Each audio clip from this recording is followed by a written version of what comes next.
നമ്മുടെ ആ social life അത്ര എന്താ പറയുക ഡിസോറിയൻറ്റഡായി. ആരും ആർക്കും ഉപദേശം കൊടുക്കാൻ യോഗ്യരായിട്ടുള്ളവരില്ല. ആരും ഉപദേശം സ്വീകരിക്കാൻ തയ്യാറായിട്ട് വരുന്നുമില്ല. മാഷയ്ക്കൊരു പുതിയ പേരൊക്കെ കിട്ടിയെന്ന് പറഞ്ഞിട്ടുണ്ടോ? ഞാൻ അത് കിട്ടി, അറിയാൻ വയ്യാത്തതുകൊണ്ട് ഞാൻ പറയാം. അരവിന്ദ് മുഹമ്മദ് ഖാൻ എന്നാണ്. ചിലപ്പോൾ ആൾ ചിരിച്ചു. നമ്മൾ ചിരിക്കേണ്ട, ഞാനത് വെൽക്കം ചെയ്യാണ്. കാരണം ഇന്ത്യയിൽ സെക്യുലറിസം ഉണ്ടാക്കാൻ ഇതല്ലാണ്ട് വേറെ മാർഗമില്ല. പിന്നെ ഞാൻ എൻ്റെ ഒഫീഷ്യൽ നെയിം ഇതാക്കാൻ ആഗ്രഹിക്കുന്ന ആളാണ്. പക്ഷേ പെൻഷൻ കിട്ടില്ല, എനിക്ക് മാസപ്പടി കിട്ടുന്നില്ല. അതുകൊണ്ട് കേരളത്തിന്റെ പുതിയ ആഭ്യന്തര വകുപ്പ് മന്ത്രി ചെയ്ത ഏറ്റവും നല്ല കാര്യം എന്ന് പറയുന്നത് ഓപ്പറേഷൻ തൂഫാനാണ്. കഴിഞ്ഞ കുറെ കാലമായി, പ്രത്യേകിച്ച് എടുത്തു പറയേണ്ടത് കഴിഞ്ഞ 10 വർഷമായി ലഹരിയുടെ കയ്യിലാണ് കേരളം എന്ന് പറയുന്നത്. അതിൽ ഏറ്റവും കൂടുതൽ വിദ്യാർത്ഥികൾ, സ്കൂൾ വിദ്യാർത്ഥികളും കോളേജ് വിദ്യാർത്ഥികളുമാണ് ഇതിന്റെ കെണിയിൽ പെടുന്നത്. അത് അറിഞ്ഞുകൊണ്ടാകാം, ചിലപ്പോൾ അറിയാതെയാകാം. പെൺകുട്ടികളടക്കമാണ് ഇതിന്റെ കെണിയിൽ പെടുന്നത്. സാമ്പത്തികമായുള്ള ലാഭം നോക്കി ചെയ്യുന്നവരുണ്ട്. ഒരു പ്രാവശ്യം ഉപയോഗിച്ച് അല്ലെങ്കിൽ ഒരു കൗതുകത്തിന്റെ പേരിൽ ഉപയോഗിച്ച് പിന്നീട് ഇതിന് അടിമയാകുന്നവരുണ്ട്. അവസാനം ഇത് കിട്ടാതെ ആത്മഹത്യ ചെയ്യുന്ന സാഹചര്യം പോലും ഉണ്ടായിരുന്നു. ആ ഒരു പശ്ചാത്തലത്തിലാണ് കേരള പോലീസും ആഭ്യന്തര വകുപ്പും കൂടി ചേർന്നത് ഓപ്പറേഷൻ തൂഫാൻ എന്ന ഒരു പദ്ധതി നടപ്പിലാക്കുന്നത്. ഈ പദ്ധതി വളരെ നന്നായാണ് കേരളത്തിൽ, അല്ലെങ്കിൽ കേരളത്തിൽ ഇതുവരെയും ഇത്രയും വിജയിച്ച ഒരു പദ്ധതി ഇല്ല എന്ന് പറയേണ്ടി വരും. അത്രയും നന്നായാണ് ആഭ്യന്തര വകുപ്പ് അതിനെ കൊണ്ടുപോകുന്നത്. അപ്പോ ആ പദ്ധതി ഇത്രയും നന്നായി പോകുന്നു. തൂഫാൻ കെയർ, അകപ്പെട്ടു പോകുന്നവരെ രക്ഷപ്പെടുത്താൻ തൂഫാൻ കെയർ എന്ന് പറഞ്ഞൊരു പദ്ധതി. അപ്പോൾ ആരും പ്രതീക്ഷിക്കാത്ത ഒരു ദിശയിലേക്ക് ഇത് പോയത് അധ്യാപികമാർ, കോഴിക്കോടുള്ള 3 അധ്യാപികമാർ ഈ കേസിൽ പ്രതികളാകുന്നു, അല്ലെങ്കിൽ ഓപ്പറേഷൻ തൂഫാന്റെ ഭാഗമായി അറസ്റ്റ് ചെയ്യുന്ന ഒരു സാഹചര്യം ഉണ്ടായി. അപ്പൊ അധ്യാപകരുടെ ഭാഗത്ത് നിന്ന് ഇതാണോ ചെയ്യേണ്ടത്? തീർച്ചയായിട്ടും അല്ല. അവിടെ അധ്യാപകരെ മൊത്തത്തിൽ കുറ്റപ്പെടുത്തിയിട്ട് കാര്യമില്ല. ഈ അധ്യാപക പ്രസ്ഥാനത്തിന് പണ്ടൊക്കെ നേതൃത്വം കൊടുത്തിരുന്നവരൽപ്പം മൂല്യത്തിന് പ്രാധാന്യം കൊടുക്കുന്ന നേതാക്കന്മാരായിരുന്നു. ഈ നേതാക്കന്മാരുടെ അഭാവം വളരെയധികം ഈ ഒരു ഫീൽഡിനെ ബാധിച്ചിട്ടുണ്ട്. കാരണം ഇപ്പം ഈ ഞാൻ പറയുന്നത് ഇപ്പോൾ UGC ശമ്പളം കിട്ടി, ഞങ്ങൾക്കൊക്കെ അതിൻ്റെ ആനുകൂല്യം കിട്ടിയതാണ്. കാര്യമായിട്ട് കിട്ടിയില്ല. പക്ഷെ പെൻഷനിൽ ഞങ്ങൾ കേസിന് പോയി വൺ റാങ്ക് 1 പെൻഷൻ എന്നുള്ള അതിൻ്റെ പേരിൽ ഞങ്ങൾ സുപ്രീം കോടതിയിൽ പോയിട്ട് ആ പെൻഷൻ്റെ ആനുകൂല്യം ഞങ്ങൾക്ക് പറ്റുന്നുണ്ട് റിട്ടയർ ചെയ്ത് കഴിഞ്ഞ്. പക്ഷേ അങ്ങനെ വന്നു കഴിഞ്ഞപ്പോൾ ഈ ഇഷ്ടം പോലെ കോളേജ് അധ്യാപകർക്കും സ്കൂൾ അധ്യാപകർക്കും ഒക്കെ പൈസ ഇഷ്ടം പോലെ കിട്ടുന്നുണ്ട്. പഴയതുപോലെ അവർക്ക് പ്രശ്നമില്ല. അപ്പോൾ അവർ ലൈഫ് സ്റ്റൈൽ മാറി. അപ്പോൾ കാറ് ഇൻസ്റ്റാൾമെൻറ്റിൽ കാറ് കിട്ടും, കാറായി സൗകര്യമായി. അങ്ങനെ പോയി കഴിഞ്ഞപ്പോൾ ഈ ആഡംബര ജീവിതത്തിൻ്റെ ഭാഗമായിട്ട് ഇതിൽ പെട്ടുപോകുന്നവരുണ്ടാകാം. അപ്പോൾ സ്വാഭാവികമായിട്ടും കുട്ടികൾ ഇതിൻ്റെ അടിമകളായി മാറുന്നു. അതാണ് അതിന് പറഞ്ഞിരിക്കുന്നത്. അതൊരു വിദേശത്തുള്ള ഒരു മലയാളി ഡോക്ടറാണ്, സൈക്യാട്രിസ്റ്റാണ് പറഞ്ഞിരിക്കുന്നത്. അതിൽ കുട്ടികളെ കുറ്റപ്പെടുത്താൻ പറ്റിയിട്ട് കാര്യമില്ല. ഇപ്പോൾ അധ്യാപകരിങ്ങനെയാണെങ്കിൽ പിന്നെ കുട്ടികളെ നമ്മൾ നിങ്ങൾ കുറ്റപ്പെടുന്നത്. അപ്പോൾ അധ്യാപകർക്ക് വാസ്തവത്തിൽ ഇതിനൊരു കോഴ്സ് കൊടുക്കണമെന്നാണ് പറയുക ഇനി.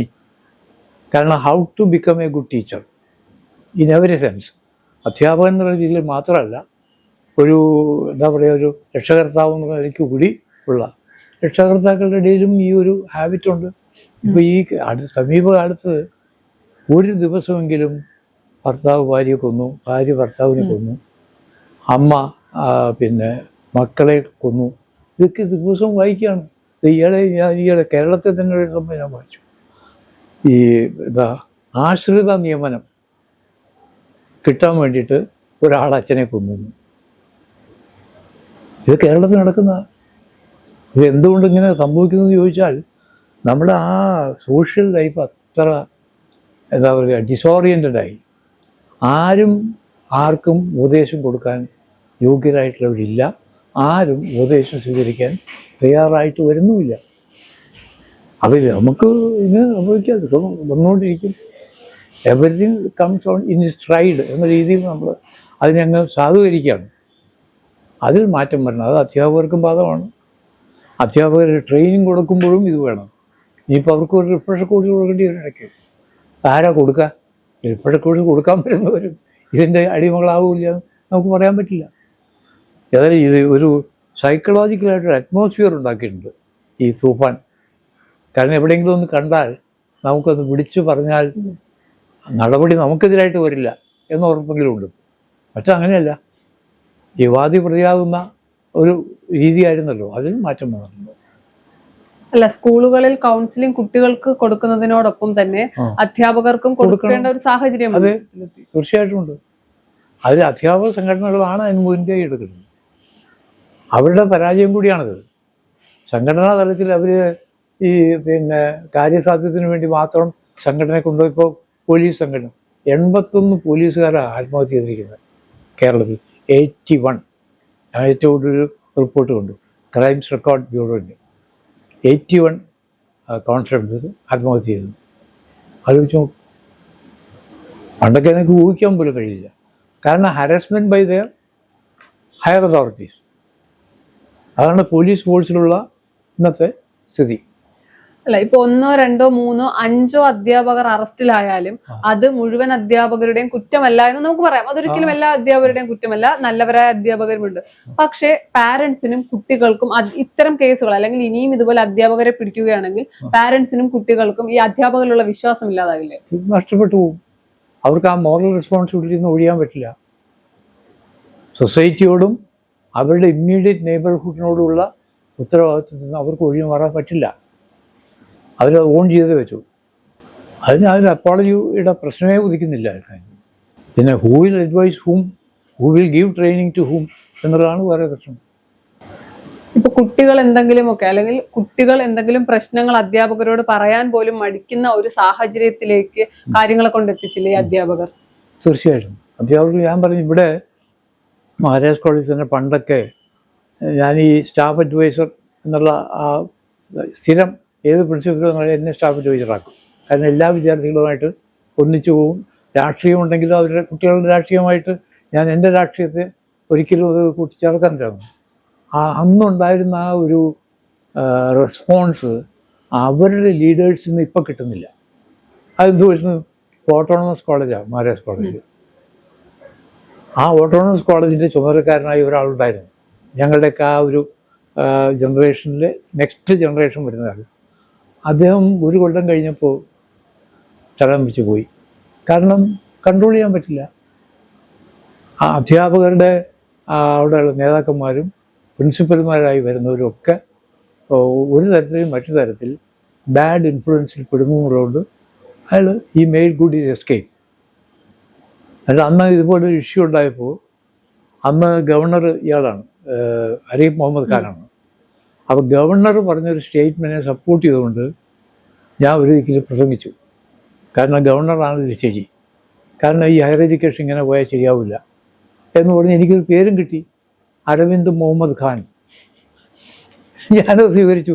KPCC വിചാർ വിഭാഗക്കാർ ചർച്ച വെച്ചു ഇതേക്കുറിച്ച് BTHൽ. ഇവരൊക്കെ ഉണ്ടായിരുന്നു, നേതാക്കന്മാരൊക്കെ ഉണ്ടായിരുന്നു. അപ്പോൾ എന്നോട് സതീശനാണ് എടുത്തത്. മാഷയ്ക്ക് ഒരു പുതിയ പേരൊക്കെ കിട്ടിയെന്ന് പറഞ്ഞിട്ടുണ്ടോ? ഞാൻ അത് കിട്ടി, അറിയാൻ വയ്യാത്തതുകൊണ്ട് ഞാൻ പറയാം, അരവിന്ദ് മുഹമ്മദ് ഖാൻ എന്നാണ്. ഇതപ്പോൾ ആൾ ചിരിച്ചു. നമ്മൾ ചിരിക്കേണ്ട, ഞാനത് വെൽക്കം ചെയ്യാണ്.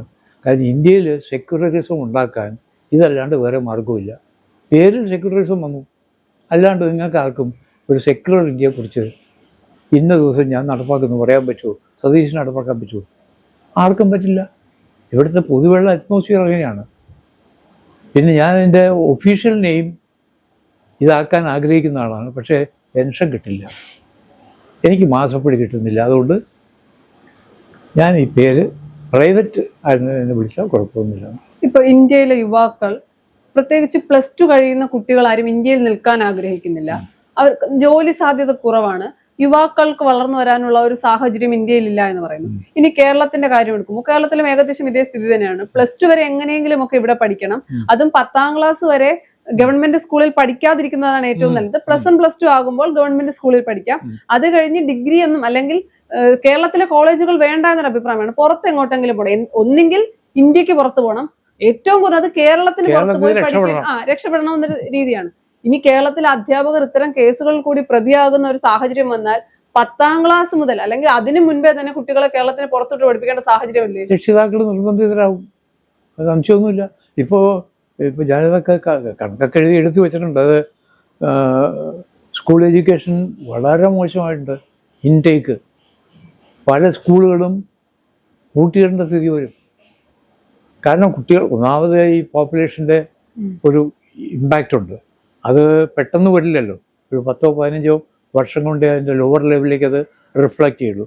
ഇപ്പോൾ പ്രൈമറി ക്ലാസ്സുകളിൽ കുട്ടികൾ പല സ്കൂളുകളിലും 0 വരെ എത്തിയിട്ടുണ്ട്. കുറച്ച് കഴിയുമ്പോൾ ഈ പ്രൈമറിയിൽ നിന്നല്ലേ സെക്കൻഡറിയിലേക്ക് വരുന്നത്, അവിടെയും കുറയും. അവിടെ നിന്നല്ലേ ഹൈസ്കൂളിലേക്ക് വരുന്നത്, അവിടെ നിന്നാണ് +2ലേക്ക് വരുന്നത്. അങ്ങനെ ഓരോ ഘട്ടത്തിലും കുട്ടികളുടെ ഇൻടേക്ക് കുറഞ്ഞു വരും. വേക്കൻസി അവിടെ കിടക്കും. ആ ഒരു രീതിക്കാണ് വരുന്നത്. അപ്പോൾ പിന്നെ അതിൻ്റെ കൂട്ടത്തിൽ കൂടി ഒരു കൂട്ടർ ഇവിടുന്ന് പഠിപ്പേ വേണ്ടെന്ന് വെച്ചാൽ ഇപ്പോൾ ഈ വിദേശത്ത് പോകുന്നവർ വരെ ഹൈസ്കൂൾ വിദ്യാഭ്യാസത്തിന് പോകുന്നവരുണ്ട്. അതിപ്പോൾ ഓരോരിക്കലും ക്രൈസിസ് വന്നിട്ട് ആളുകളെ തിരിച്ചുകൊണ്ടിരുമ്പോഴാണ് നമ്മൾ അറിയാം. ഇപ്പോൾ യുക്രൈനിൽ നിന്ന് മടങ്ങി വന്നവരുണ്ട്. എവിടെയെല്ലാം ക്രൈസിസ് ഉണ്ടാകുന്നു അവിടെ നിന്നൊക്കെ കുട്ടികൾ മടങ്ങി വരികയാണ്. അപ്പോഴാണ് അറിയുന്നത് ഇവരെ പോയി എന്നുള്ളത്. കാരണം രഹസ്യമായിട്ട് ഇവരെല്ലാം പറഞ്ഞു വിടുകയാണ് വീട്ടുകാർ. അതിപ്പോൾ പല അധ്യാപകരും ചെയ്യുന്നത് എന്താ, സ്വന്തം മക്കളെ ഇവിടെ പഠിപ്പിക്കില്ല. അത് നമ്മൾ രാഷ്ട്രീയ നേതാക്കന്മാർ പിന്നെ അതല്ലേ മാതൃക കാണിക്കുന്നത്. അപ്പം പിന്നെ നമ്മൾ കുറ്റം പറയുന്നത്.